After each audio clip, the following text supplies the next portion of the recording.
దాసులు మరి స్టీఫెన్ అయ్య గారు మరి దేవుడి దాసులు కాజులూరులో సేవ చేస్తున్నారు.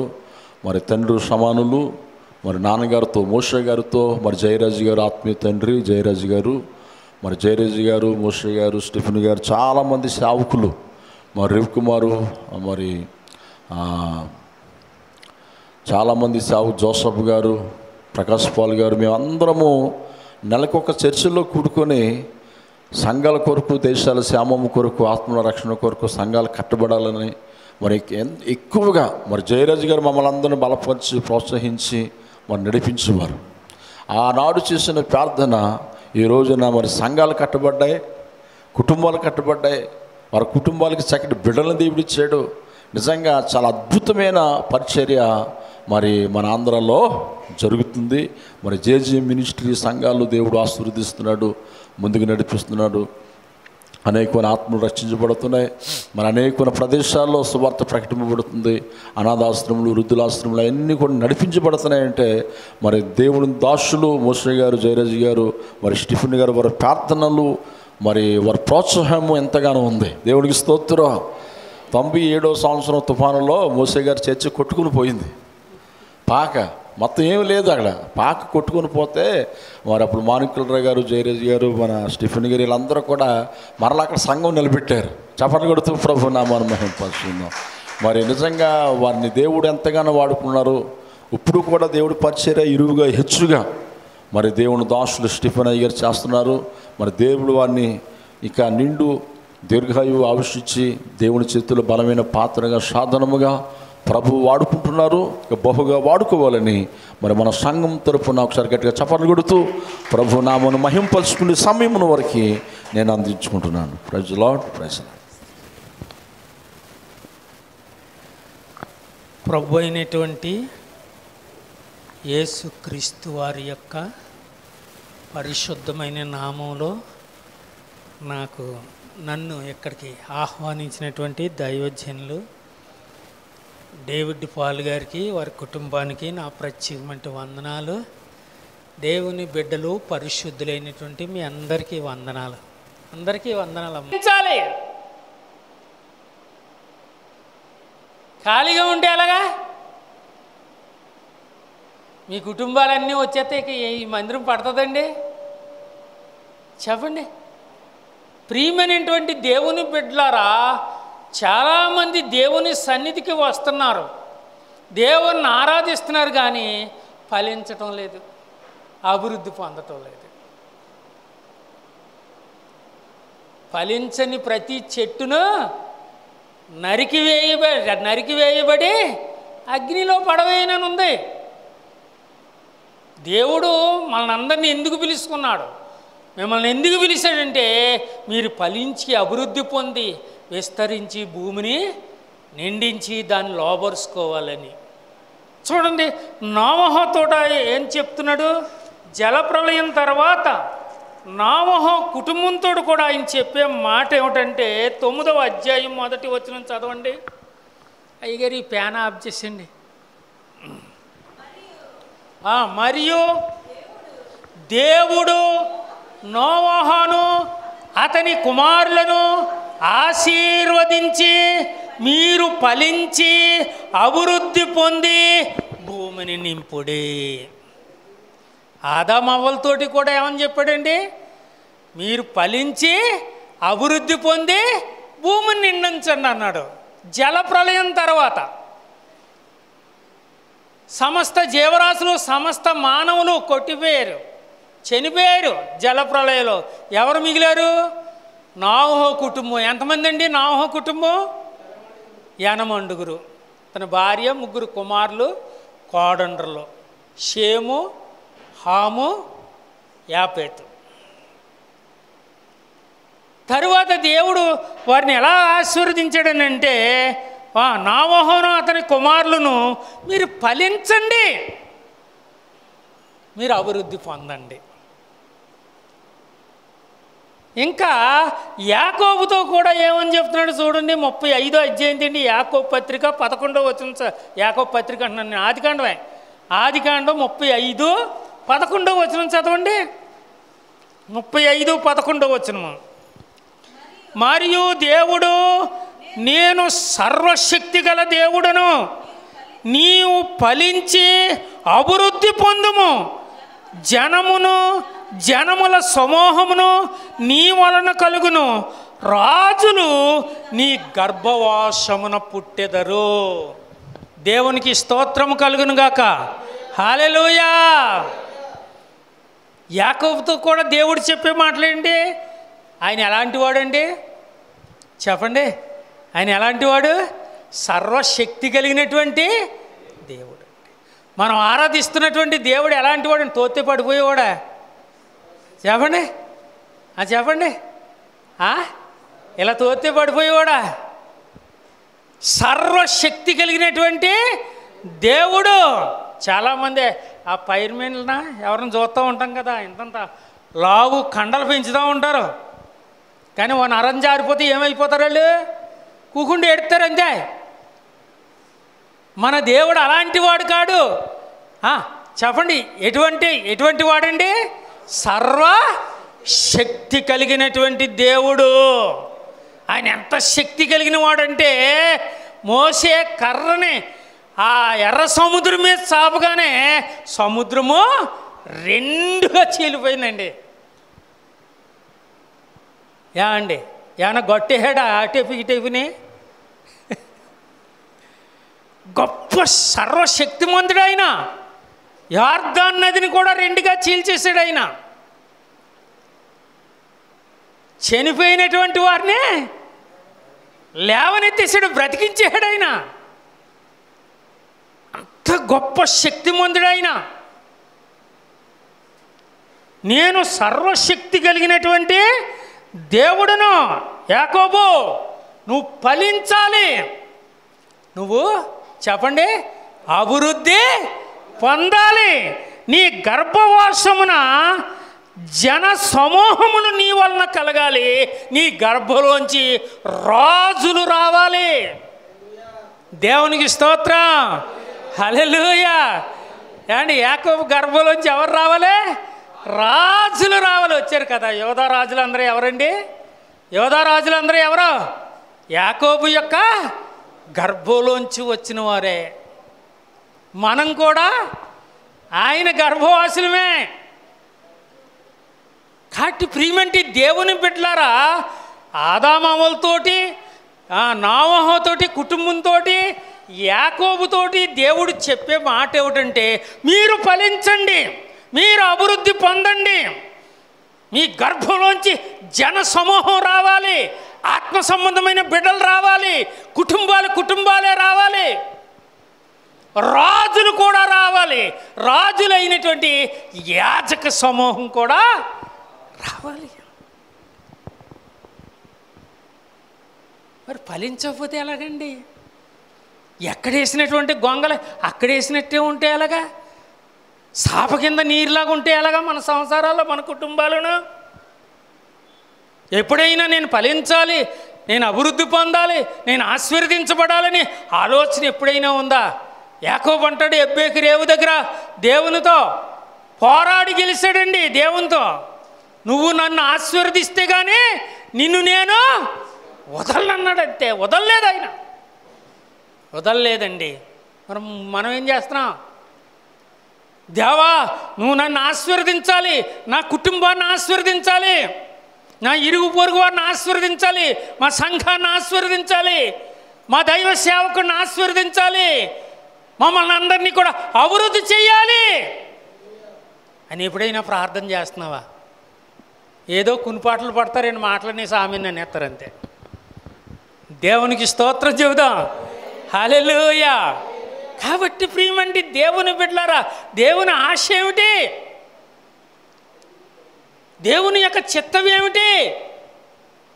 మనం ఫలించాలి, అభివృద్ధి పొందాలని ఆయన ఆశపడుతూ ఉంటే, ఎక్కడ వేసినటువంటి గొంగల అక్కడే ఉన్నట్టు ఉంటే ఎలాగా? ఇక ఎప్పుడు 365 సంవత్సరాలు అప్పులే, ఇంకా అప్పుల్లోనే అప్పిచ్చేవారుగా తయారవద్దా? చెప్పండి. కానీ ఎప్పుడు ఆ యొక్క మన దేవుడు సర్వశక్తి కలిగిన దేవుడు ఎప్పుడు ఆశీర్వదిస్తాడనంటే చూడండి, యోబు గ్రంథము 8వ అధ్యాయము 5వ వచనం కంటే చదవండి దయచేసి.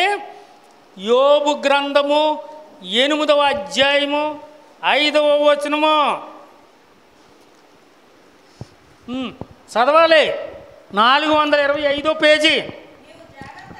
నీవు జాగ్రత్తగా దేవునిని వెతికిన ఎడల, సర్వశక్తుడగు దేవునిని బతిమాలుకొని ఎడల, నీవు పవిత్రుడివై యథార్థవంతుడివైన ఎడల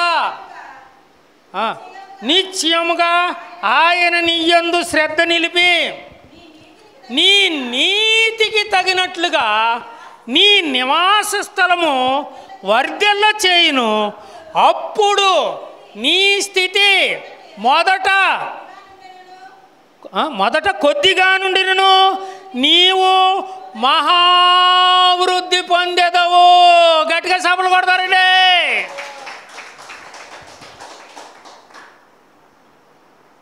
ఎప్పుడు అభివృద్ధి పొందుతామండి? అభివృద్ధి అంటే అలాగ మహావృద్ధి ఎప్పుడు పొందుతామండి చెప్పండి. యోబు చెప్తున్నాడు ఎప్పుడు పొందుతాము, ఎప్పుడు ఫలిస్తాం, ఎప్పుడు మహావృద్ధి పొందుతాం అనే విషయం చెప్తున్నాడు.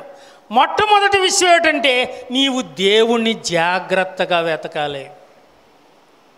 ఎలా వెతకాలండి దేవుణ్ణి చెప్పండి? అజాగ్రత్తగా వెతకాలా? బంగారం ఏదైనా పడిపోయింది అనుకోండి, డబ్బులు ఏమన్నా పడిపోయామనుకో, ఎంత జాగ్రత్తగా ఎతుకుతామండి. దారెట్టుకుంటే ఇలా చూసుకుంటా అంగుళం కూడా ఎతికేస్తాం.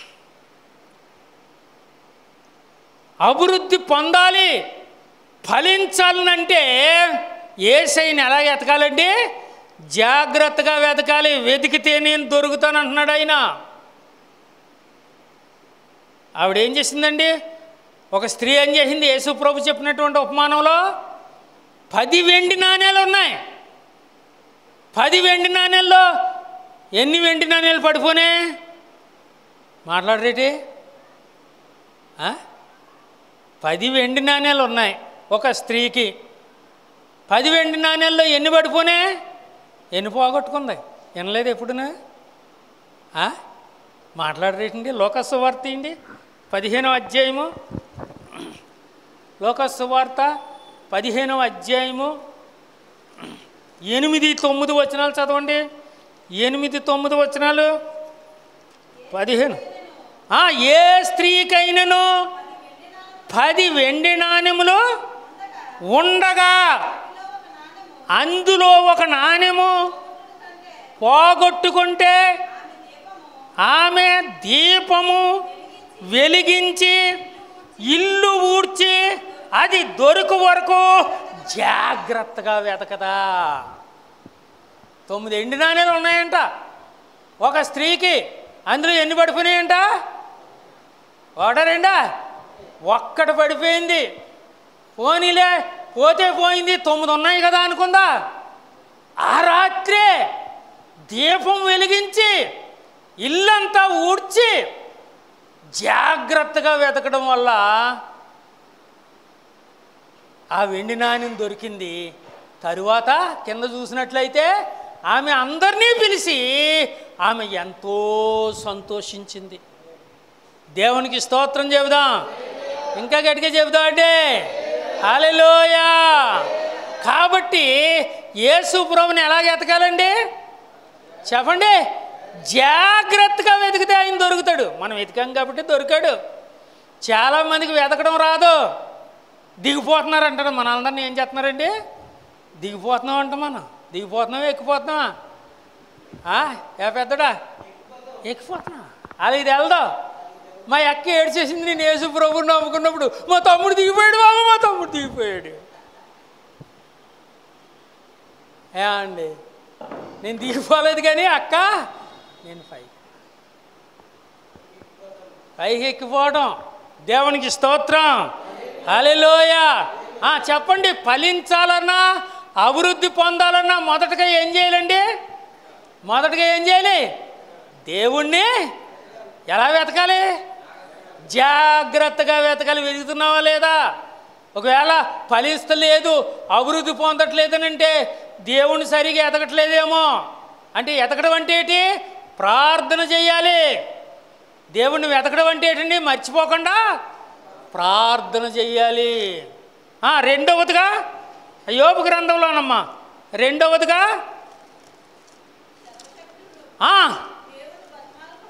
అది సర్వశక్తుడకు దేవుణ్ణి ఏం చేయాలట? బతిమాలుకోవాలి. లోకంలో మనుషులను అందరినీ బతిమాలుతాం, లోకంలో అందరినీ బతిమాలుతాం. ఎవరికైనా పిల్లలకు కానీ మన కుటుంబంలో ఎవరికైనా ఒంట్లో పోతే హాస్పిటల్కి వెళ్ళి ఎవరిని బతిమాలుతాం? డాక్టర్ని బతిమాలుతాం. ఒకసారి ఆ చలానాది పెట్టినప్పుడు ఆ నర్సులు రారు, అమ్మ అయిపోతుందని ఏం చేస్తాం?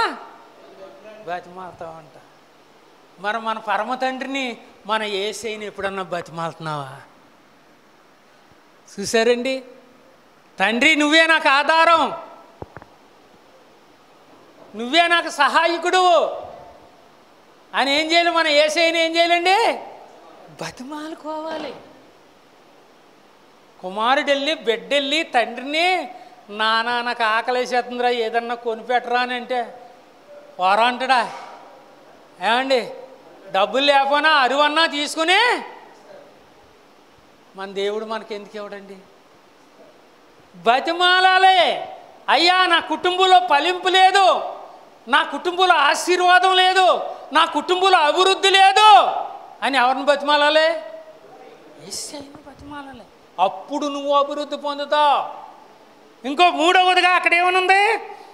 మూడవదిగా నీవు పవిత్రుడవై యథార్థవంతుడవైన ఎడల నిత్యముగా ఆయన నీ యందు శ్రద్ధ నిలిపి.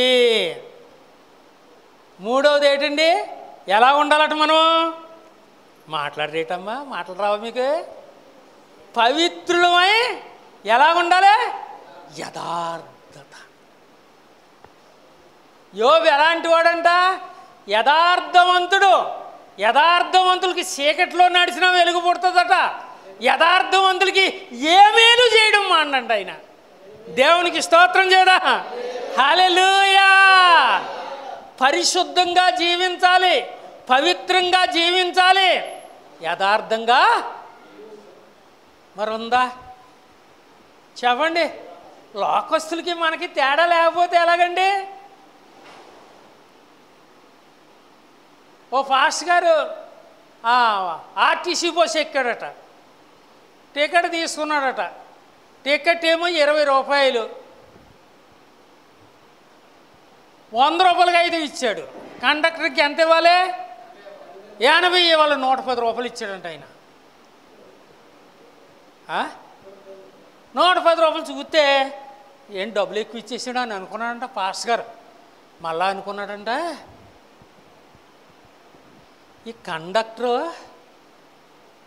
అప్పుడప్పుడు ఏం చేస్తారండి, బస్సు దిగేటప్పుడు ఇస్తానంటారు డబ్బులు. మీరు ఎప్పుడైనా వదిలేసారా?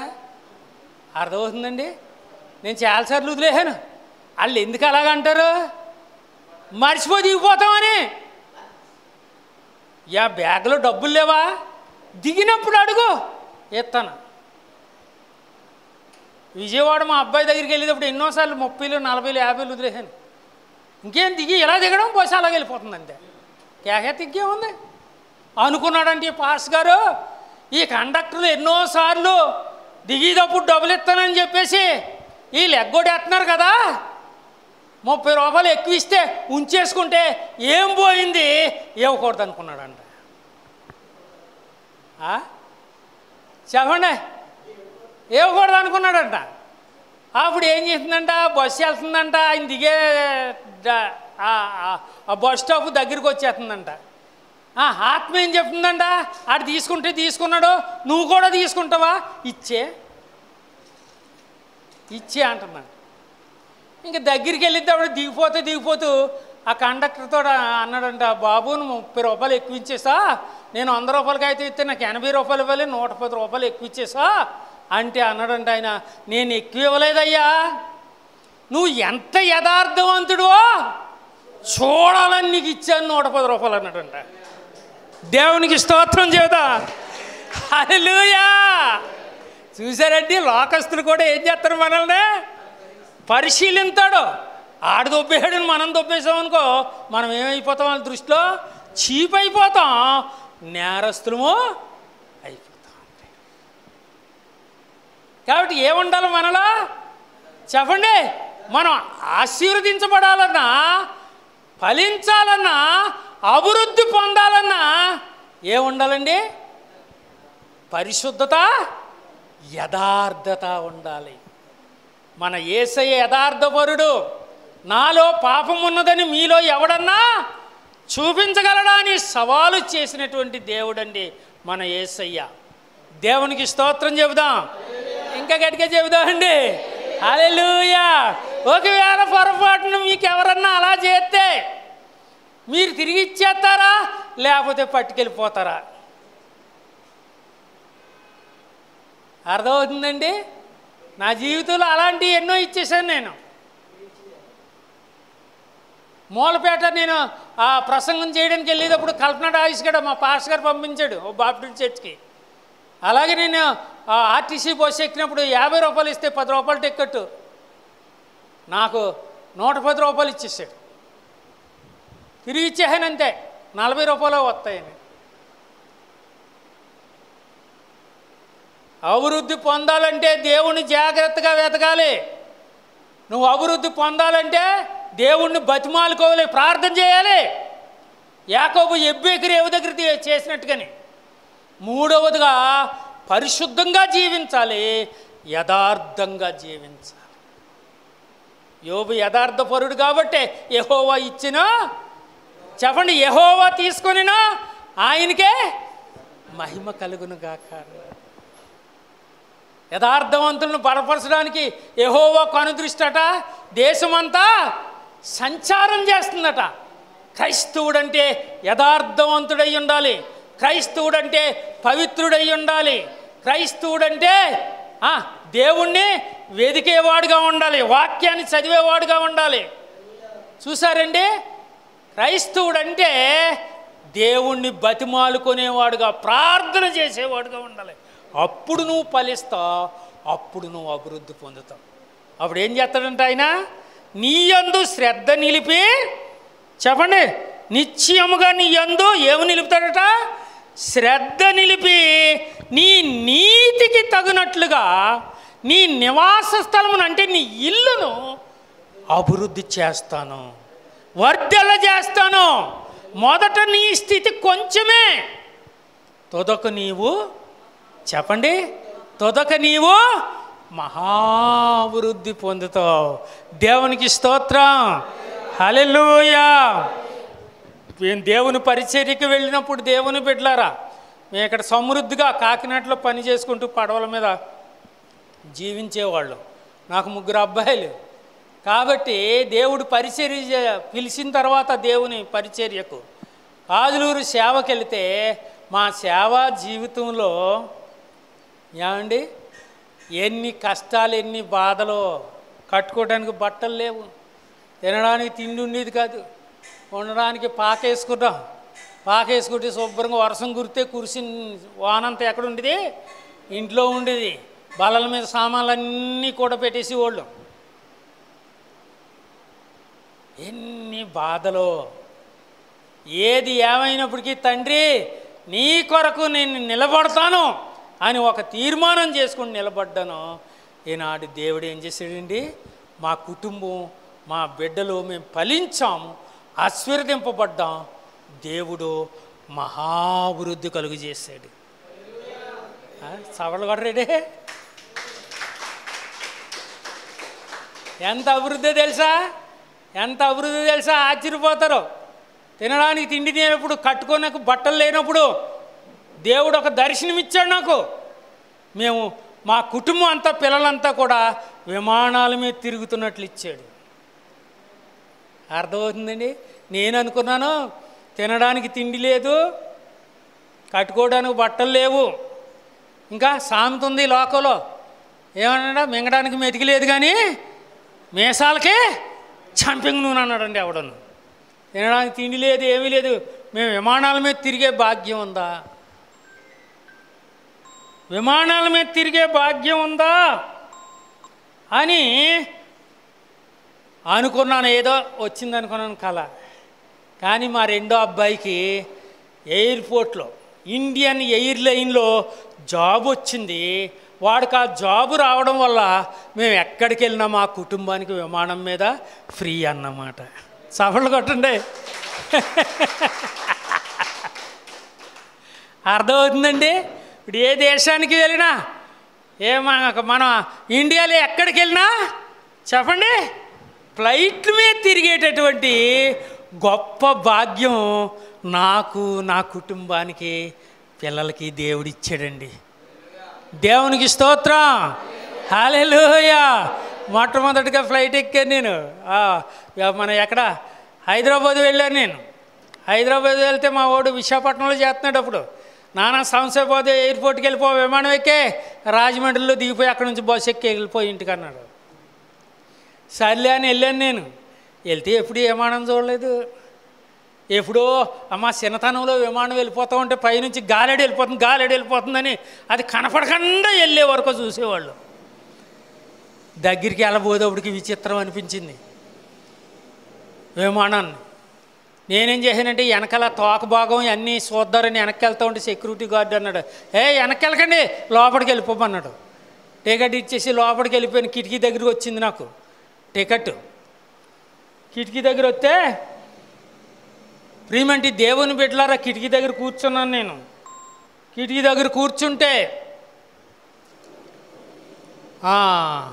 అప్పుడు విమానం వెనక్కి వెళ్ళి అది టేకాఫ్ తీసుకోవడానికి స్పీడ్గా వెళ్ళిందండి. స్పీడ్గా వెళ్ళి బెల్ట్ వేసుకున్నాను. కానీ ఆ సీట్ దగ్గర కూర్చుంటే ప్రార్థన చేసుకునేటప్పుడు నా కళ్ళల్లోంచి కన్నీళ్ళు వలవల్లాడుతూ కారిపోతున్నాయి. నా జీవితం ఏంటి, నా బ్రతికేంటి, దేవా నన్ను ఎక్కడ కూర్చోబెట్టావు ఫ్లైట్లోను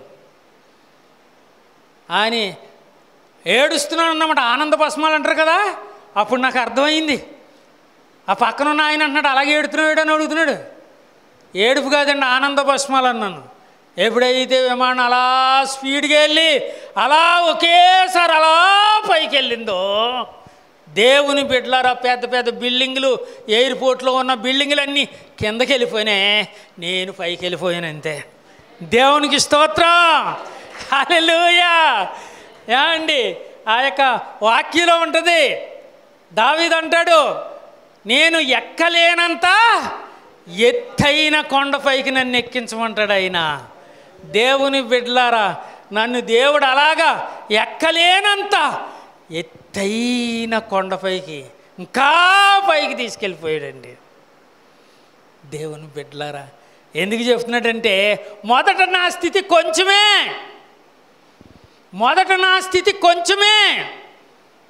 తుదకు ఏం చేశాడండి, మహావృద్ధి. ఎక్కడి నుంచి వచ్చింది ఈ అభివృద్ధి? ఎక్కడి నుంచి వచ్చింది ఈ ఫలింపు? ఈ ఆశీర్వాదాలు ఎక్కడి నుంచి వచ్చాయనంటే, నేను దేవుణ్ణి జాగ్రత్తగా వెతికాను, దేవుణ్ణి బతిమాలను, కన్నీళ్లు కార్చాను, యథార్థంగా జీవించడం మొదలుపెట్టాను. దేవుడు నా యందు శ్రద్ధ నిలిపి నా నీతికి తగినట్లుగా నా నివాస స్థలాన్ని ఏం చేశాడు ఆయన చెప్పండి,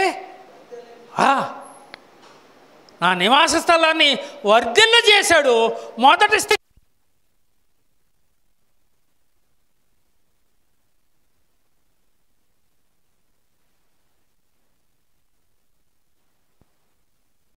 మా తాత పేరు పెట్టారన్నమాట నాకు. ఆడు నాకంటే మూర్ఖుడట. ఆడి పేరు నాకు ఎప్పుడైతే పెట్టారో ఆడికంటే మూర్ఖుడిని అయిపోయాను నేను. అర్థమవుతుందండి. నాకు మా ఆవిడ గారు ఏంటి, మా కుటుంబంలో ఏంటి, నేను పనిచేసే పడవ మీద ఏంటి, నాకు ఎట్టిన పేరు అంటే, ఈ రంగారావు గారు అంత మూర్ఖుడు ఎవడో లేడురా, దుర్మార్గుడు. కానీ ఇప్పుడు ఏం చేసాను, అది అంతానే ఏం చేశానండి, ఎక్కడ పారేసానా, ఇంకొకరు ఇంటికాడ దూరంగా పారేసాను. కాబట్టి దేవుడు నన్ను ఎలా నిలబెట్టుకుంటూ వాడుకుంటాను. దేవునికి స్తోత్రం చెబుదాం, ఇంకా గట్టిగా చెబుదామండి. నువ్వు అభివృద్ధి పొందాలన్నా, నువ్వు ఆశీర్వదించబడాలన్నా నీ హృదయములోనూ నీ లోపల ఉన్నటువంటి ఆ దుర్మార్గతని ఏం చేయాలండి? దూరంగా మున్సిపాలిటీ వాళ్ళు చెత్త పారేస్తారు చూడు, అక్కడ పారేవాళ్ళు మళ్ళీ దాన్ని రానివ్వకూడదండి. దేవునికి స్తోత్రం. ఇంకా గట్టిగా చెబుదామండి. ఇక మూడవదిగా టైం అయిపోయింది, నేను ముగించేస్తాను. మూడవది ఇంపార్టెంట్ అయింది ఏంటంటే, నువ్వు అభివృద్ధి పొందాలంటే విత్తనాలు వెయ్యాలి. 126వ కీర్తన తీయండి, 5-6 వచనాలు చదవండి అమ్మా. ఒక్క 2 మాటలు చెప్పి నేను నీకు మిమ్మల్ని సమయానికి వదిలేస్తాను. 5-6 వచనాలు 126వ కీర్తన. కన్నీటితో విత్తువారు సంతోషగానముతో పంట కోసెదరు. పిడికిడి విత్తనాలు చేత పట్టుకుని ఏడ్చుచు పోవు విత్తువాడు సంతోషగానముతో పనలు మోసుకొని వచ్చును. దేవునికి స్తోత్రం. హల్లెలూయా. మూడవదిగా చెప్పేది ఏమిటంటే, అభివృద్ధి పొందాలి, నువ్వు ఫలించాలనంటే విత్తనాలు వెయ్యాలి. రైతు విత్తనాలు వేయకుండా పంట వస్తుందండి? ఓ బత్తా విత్తనాలు వేస్తే ఎకరాకి ఎన్ని బత్తాలు వస్తాయి? 40-50 బత్తాలు వస్తాయి. మరి విత్తనాలు వేయకుండా చేను నువ్వు పండు అంటే అది పండుతుంది. అది విత్తనాలు వేయాలి. చూడండి, ఇంకొక మాట నేను మీకు చూపిస్తాను. ఆదికాండం 26:12-15 త్వరగా అమ్మ చదవాలరా. 26వ అధ్యాయము 12, 26:12 రా. ఇస్సాకు ఆ దేశమందున్నవాడై విత్తనము వేసి ఆ సంవత్సరము 100 ఫలం పొందును. ఏమేసి పొందాడండి? ఏమేసి పొందాడు? విత్తనం వేసి 100 పంటను కోసాడట. ఇంకా చదవండి. యెహోవా అతన్ని ఆశీర్వదించిన కనుక ఆ మనుష్యుడు గొప్పవాడైను. అతడు మిక్కిలి గొప్పవాడగు వరకు క్రమంగా అభివృద్ధి పొందుతూ వచ్చెను. అతని గొర్రెల ఆస్తియు గొడ్ల ఆస్తియు దాసులు గొప్ప సమూహమును కలిగినందున ఫిలిష్తీయులు అతని యందు అసూయపడిరే. క్రమంగా అభివృద్ధి పొందాడు విత్తనాలు వేసి. ఫిలిష్తీయుల దేశంలో ఫిలిష్తీయులకి ఏమొచ్చేసిందంట? ఏమొచ్చింది? అసూయ వచ్చేసింది. నువ్వు అభివృద్ధి పొందుతూ ఉంటే నీ పక్కలకు అసూయ వచ్చేవాలి. అర్థమవుతుందండి? ఏమొచ్చేవాలి? నీ పక్కన ఉన్న అన్ని జీవులకి ఏమి రావాలి? అసూయ రావాలి. అర్థమవుతుందండి? అలాగ అభివృద్ధి అయిపోవాలి, నువ్వు ఫలించాలి. ఏంటి మాకంట అభివృద్ధి అయిపోతుంది ఏంటి? అక్కడికి వెళ్ళి ఏ గొడవ లేదు. ఈయనకి ఇలాగెళ్ళి అలాగ 40 మట్టిలు ఇలా వస్తున్నాడా? అర్థమవుతుందండి? అభివృద్ధి అసూయ పడిపోయారు. ఇస్సాకు అభివృద్ధి పొందడానికి కారణం ఏంటి? విత్తనాలు వేశాడు ఆయన. అందుకనే వెదజల్లి అభివృద్ధి పొంది వారు కలరు తగిన దానికన్నా తక్కువిచ్చి లేమి గలవారు కలరు. అభివృద్ధి పొందాలంటే ఒకే ఒక కారణం, విత్తనాలు వేయడం అంటే దేవునికి ఇవ్వాల్సినటువంటి దశం భాగాన్ని దేవునికి ఎప్పుడైతే ఇస్తారో అప్పుడు అభివృద్ధి పొందుతారు. దేవునికి స్తోత్రం. దేవుని భాగాన్ని దేవుడికి ఇచ్చినప్పుడు మన పరిస్థితి ఎలాగుంటుందంటే తెలుసా? చూడండి, లేవీ కాండము 26వ అధ్యాయం 10వ వచనం చదవండి. లేవీ కాండము అండర్లైన్ చేసుకోవాలి ఈ మాట. 26వ అధ్యాయము. మీరు ఎప్పుడైనా దీని గురించి ఆలోచించారో నాకు తెలియదు, కానీ నేను చదువునప్పుడు తగిలింది ఈ మాట. 10వ వచనం చదవండి. మీరు చాలా కాలము నిలువయ్యున్న పాతగిలిన ధాన్యమును తినేదరు, క్రొత్తది వచ్చినను పాతది మిగిలే ఉంటుందట. దేవునికి ఇచ్చినటువంటి వారు ఏ ధాన్యం తింటారు? పాత ధాన్యం. మంచి అఫీషియల్ రైస్, ఖరీదైన రైస్ తింటారు అన్నాడు ఇక్కడ. పాత ధాన్యం నా చిన్నతనంలో బాలింతరాలకి పెట్టేవారు. 3 సంవత్సరాలు 4 సంవత్సరాలు బలంగా ఉంటారు. చూసారండి, చాలా కాలం నిలువై ఉన్న పాత గిలిన ధాన్యం మీరు తినేదురు, కొత్తది వచ్చినా చెప్పండి పాతది ఇంకా దాన్ని నేను చెప్పేదేనండి. దశంభాగం ఒక 1000 రూపాయలు మనం కష్టపడ్డాం అనుకోండి, ఒక 100 రూపాయలు దశంభాగం ఇచ్చామనుకో, కానుకలు పెట్టలే వేసాం, ఇంకెంత ఉంటుంది చెప్పండి, మీరు చెప్పండి ఎంత ఉంటుందండి? 900 ఉంటుంది. ఆ 900లో 400 ఖర్చు పెడితే ఎంత ఉంటుంది? 500 ఉంటుంది. అంతేనా? 500 అంటే పాత డబ్బులు ఉండగానే కొత్త డబ్బులు మళ్ళీ 1000-2000 వచ్చేస్తుంది. చూసారండి, చెప్తున్నానండి, అర్థమైందండి. అఫరాలు ఉంటాయి, పప్పులు ఉప్పులు బియ్యమును. పాతవి ఉండగానే నువ్వు దశంభాగం ఇచ్చావంటే ఈ అవ్వకుండానే మళ్ళా కొత్తది వచ్చేస్తూ ఉంటుంది. అర్థమైందా? వచ్చేద్దండి. నేను ఇప్పుడు ఇక్కడికి వాకింగ్ చెప్పడానికి బయలుదేరాను. నేను ఆ దారిలో ఒక విశ్వాసం తగిలింది. అయ్యగారు డబ్బులు ఏమన్నా యాన్ ఇవ్వండి, టిఫిన్ చేయడానికి లేదన్నది. సరే ఒక 100 రూపాయలు చిల్లర లేదు, 500 రూపాయలకి అయితే ఉందని ఒక 100 రూపాయలు ఇచ్చి వచ్చాను. సరే పెట్రోల్ వేయించుకుంటే నేను ఇక్కడికి వచ్చాను. ఇప్పుడే విశాఖపట్నం నుంచి ఇందాక ఫోన్ వచ్చింది. అయ్యగారు ప్రార్థన చేయండి అన్నారు. ప్రార్థన చేశాను. ప్రార్థన చేస్తే ఫోన్పే నెంబర్ ఎంత అండి అన్నారు. ఈ నెంబరేనమ్మా అన్నాను. ఏ అమ్మ అంటే కానుకేస్తాను. వేసేసారు. అంటే నేను వచ్చేటప్పుడు ఏం చల్లుకుంటూ వచ్చాను?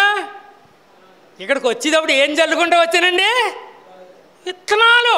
అమ్మగారికి కూడా వచ్చేదని బాగాలేదని చెప్పేసి కొన్ని ఫ్రూట్స్ కూడా. అంటే ఏం చల్లుకుంటూ వచ్చాను? నేను మోటార్ సైకిల్ మీద వస్తున్నాను. వచ్చేటప్పుడు ఏం చల్లుకుంటూ వస్తున్నానా? ఇంకా పాతది ఉండగానే నా జేబులో ఇంకా 200 రూపాయలు ఉండగానే కొత్త డబ్బులు వచ్చి పడిపోయినాయి. ఫోన్పేలో చప్పట్లు కొట్టుంటారా?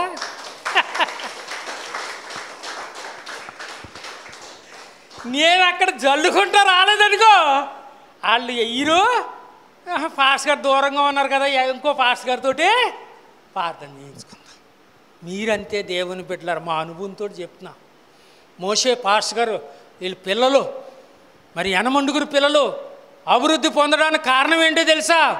మోషే పాస్ గారు ఎప్పుడు కూడా విత్తనాలు జల్లుతూనే ఉండేవాడు. తనకంటూ ఏదన్నా ఉంది అని చూసేవాడు కాదు. ఇంకా మా జయరాజ్ పాస్ గారు అన్న కొంచెం ఆలోచించేవాడు.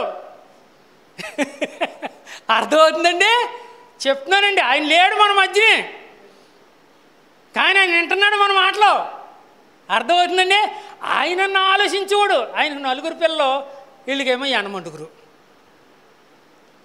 ఎలా ఉంటుందండి? అయినా పిల్లల గురించి కుటుంబం గురించి ఆలోచించేవాడు కాదు. ఎవరన్నా సేవకులు వెళ్తే నేను వెళ్ళినా ఎవరు వెళ్ళినా జేబులో ఎంత ఉంటే. అందుకని ఈ దినాన్ని పిల్లలందరినీ కూడా దేవుడు ఏం చేశాడండి? ఆశీర్వదించాడు. నీతిమంతుల బిడ్డలు నేను వదలను, వాళ్ళని బెచ్చమెత్తుకొనివ్వను, వాళ్ళు ఎప్పుడు కూడా దయాళులై అప్పిస్తారు. అంచేత ఏం చేయాలి? ఏం చేయాలమ్మా? అభివృద్ధి పొందాలి. మహా అభివృద్ధి పొందాలంటే ఏం చేయాలి? కోల్గేట్ గురించి తెలుసా మీకు? కోల్గేట్ పళ్ళు తోముకుంటాం కదా, ఆయన గురించి తెలుసా? ఆయన అలాగే దశంభాగం తీసాడంట. అసలు కొంటారా కొనరా అనుకున్నారంట. 10 రూపాయలు దశంభాగం తీసాడంట. ప్రపంచం అంతటా కూడా అభివృద్ధి అయిపోయింది అది. తర్వాత అభివృద్ధి అయిపోయిన తర్వాత ఇంతవరకు నాకు వచ్చిన వాటాలో 10వ వంతు నీకు ఇచ్చాను తండ్రి, కోట్లు ఇచ్చేసావు కాబట్టి 10వ వంతు నేను తీసుకుంటాను, 90వ వంతు నీకు ఇచ్చి. అయినా ఓ కోట్లే. దేవుడికి ఎంత ఇచ్చినా దేవుడు మనల్ని వదలరండి. అంచేత మీకు చెప్పేదండి, మన యేసయ్య గొప్ప దేవుడు, సర్వశక్తిమంతుడు. ఆయన దరిద్రుడు అయ్యాడు మన కొరకు, మనం ధనవంతులు అవడం కొరకు. అంచేత అభివృద్ధి పొందాలనంటే ఏం చేయాలండి? ఆశీర్వదింపబడాలంటే ఏం చేయాలి? మొదట దేవుణ్ణి జాగ్రత్తగా వెతకాలి, దేవుణ్ణి బతిమాలాలి, యథార్థవంతులుగా ఉండాలి. చూసారండి, మనలో ఉన్న దుర్మార్గతనే తీసి బయట పారేయాలి. తరువాత ఏం చేయాలండి? విత్తనాలు వేయాలి. విత్తనాలు వేయడం అంటే దేవుని భాగం దేవునికి ఇవ్వడం. అప్పుడు నీ అభివృద్ధిని ఎవ్వరూ ఆఫ్ చేయలేరు. నిన్ను అనేక మందికి పెట్టే స్థితి నీకు ఇస్తాడు తప్ప ఒక దగ్గర చేయి జాపే స్థితి ఇవ్వడండి. నా జీవితంలో అలా చేశాడు. అందుకనే నేను ఎక్కడికి వెళ్ళినా జల్లుకుంటూ వెళ్ళిపోతూ ఉంటాను. పంట మళ్ళా వచ్చి పడిపోతూ ఉంటుంది. చల్లుతూ వెళ్తాను, విత్తనాలు వేస్తాను. మరి వేస్తున్నామా లేదా? ఎందుకు ఆగిపోయింది అభివృద్ధి? ఎందుకు ఫలించలేకపోతున్నామో వాక్యం ద్వారా నీకు తెలియబడ్డది. మరి ఇప్పుడైనా వాక్యానికి లోబడి, ప్రభువా నేను జాగ్రత్తగా వెతుకుతాను, నేను బతిమాలుకుంటాను, యథార్థంగా జీవిస్తాను, నా దుర్మార్గం వదిలిపెడతాను, నా పాడు మాటలన్నీ వదిలిపెడతాను. ఇదిగో వచ్చిన నా కష్టార్జితంలో నీ భాగాన్ని నీకు ఇస్తాను, నన్ను ఆశీర్వదించు, నన్ను ఫలింపు దయచేయి, నా కుటుంబాన్ని ఫలింపు దయచేయి, నన్ను అభివృద్ధి చేయి తండ్రి అని కొద్ది నిమిషాలు ప్రార్థన చేసుకుందాం. అందరూ కూడా కళ్ళు మూసుకుందాం.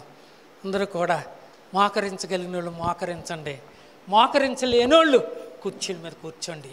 పరిశీలించుకుందాం. ఎందుకు నేను అభివృద్ధి పొందలేకపోతున్నాను? ఎందుకు ఫలించలేకపోతున్నాను? ఓహో, ఈ కారణాలు ఇంతవరకు నాకు తెలియదే, నాకు తెలీదు. ఈరోజు యేసయ్య నాతో మాట్లాడవు తండ్రి. అయ్యా నేను ఎందుకు ఫలించలేకపోతున్నాను, అభివృద్ధి పొందలేకపోతున్నాను, ఆశీర్వాదం నాకు ఎందుకు దొరకట్లేదో, నాలో ఉన్న లోపాలను ఎత్తి చూపించవు తండ్రి.